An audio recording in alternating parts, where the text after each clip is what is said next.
Hello friends, welcome back to my channel taste recipes and vlog. நம்ம இன்றைக்கி எக்கும் முருங்கைக்காயும் வச்சு ஒரு அவியல் எப்படி பண்ணுறதுன்னு பார்க்கலாம். அதுக்கு ஒரு கடாயில் கொஞ்சம் எண்ணெய் ஊற்றி 1/4 டீஸ்பூன் கடுகு போட்டு தாளிச்சிட்டு ஒரு வெங்காயம் 3 பச்சை மிளகாய் கொஞ்சம் கருவேப்பிலை அதை கூட கொஞ்சம் சால்ட்டை ஆட் பண்ணி நம்ம ஃபஸ்ட்டு ஃப்ரை பண்ணிக்கலாம். வெங்காயம் வதங்கின பிறகு இதில் 4 முருங்கைக்காய் கட் பண்ணி வச்சுருக்கிறேன். அது கூட வந்து ஒரு உருளைக்கிழங்கு கட் பண்ணி வச்சுருக்கிறேன். அதையும் ஆட் பண்ணி நம்ம நல்லா மிக்ஸ் பண்ணி விட்டுக்கலாம். மிக்ஸ் பண்ணிவிட்டு இதை கண்டினியூஸாக வந்து ஒரு 5 மினிட்ஸ் வந்து நல்லா ஃப்ரை பண்ணி விட்டுட்டே இருக்கலாம்.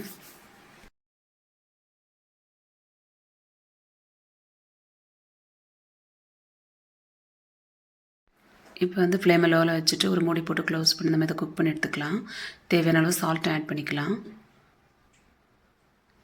இன் பிட்வீன் வந்து ஓப்பன் பண்ணி நம்ம மிக்ஸ் பண்ணி விட்டுக்கலாம்.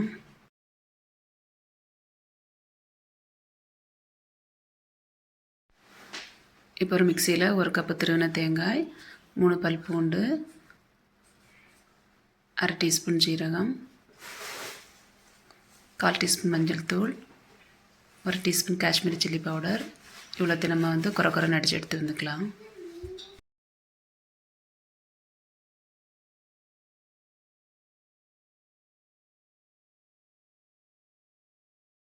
பாருங்கள், முருங்கைக்காய் போட்டுட்டு வந்து குக் ஆகிடுச்சு. இப்போ நம்ம இதில் வந்து குறை அரைச்சி வச்சுருந்தா தேங்காயை ஆட் பண்ணிட்டு இதில் ஒரு 2 டீஸ்பூன் தண்ணி மட்டும் ஆட் பண்ணால் போதும்.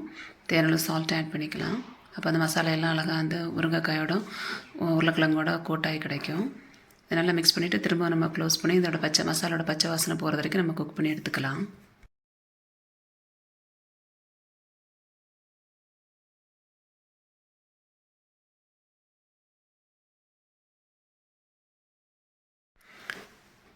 இந்த எக்கு வந்து ஏற்கனவே பாயில் பண்ணி வச்சுருந்தேன். அதை சின்ன சின்ன பீசஸ் இந்த மாதிரி கட் பண்ணி எடுத்துக்கலாம்.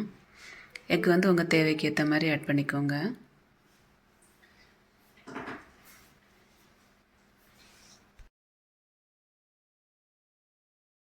இங்கே பாருங்கள், மசாலோட பச்சை வாசனை எல்லாம் போய் ரொம்ப ரெடி ஆகிடுச்சு. இது ஜஸ்ட்டு மிக்ஸ் பண்ணி விட்டுட்டு ஏற்கனவே பாயில் பண்ணி கட் பண்ணி வச்சுருந்த எக்கை நம்ம இதில் ஆட் பண்ணிக்கலாம். எக்குக்கு தேவையான சால்ட்டை மட்டும் நம்ம லைட்டாக இதில் ஸ்ப்ரிங்கிள் பண்ணி விட்டுக்கலாம். எக்கு உடையாத அளவுக்கு நம்ம இதை வந்து நல்லா மிக்ஸ் பண்ணி விட்டுக்கலாம். ரொம்ப டேஸ்ட்டாக இருக்குங்க. சூடு ரைஸ் கூட வச்சு சாப்பிடும்போது ரொம்ப டேஸ்ட்டாக இருக்கும். நீங்கள் இந்த மாதிரி உங்களை ட்ரை பண்ணுங்கள். இந்த வீடியோ உங்களுக்கு பிடிச்சிருந்தா ப்ளீஸ் ஃப்ரெண்ட்ஸ் லைக் பண்ணி சப்ஸ்கிரைப் பண்ணுங்கள். ஃபைனலாக வந்து 1 டீஸ்பூன் கோகோனட் ஆயில் மட்டும் ஆட் பண்ணிக்கலாம். ரொம்ப டேஸ்ட்டாக இருக்கும். தேங்க்ஸ் ஃபார் வாட்சிங்.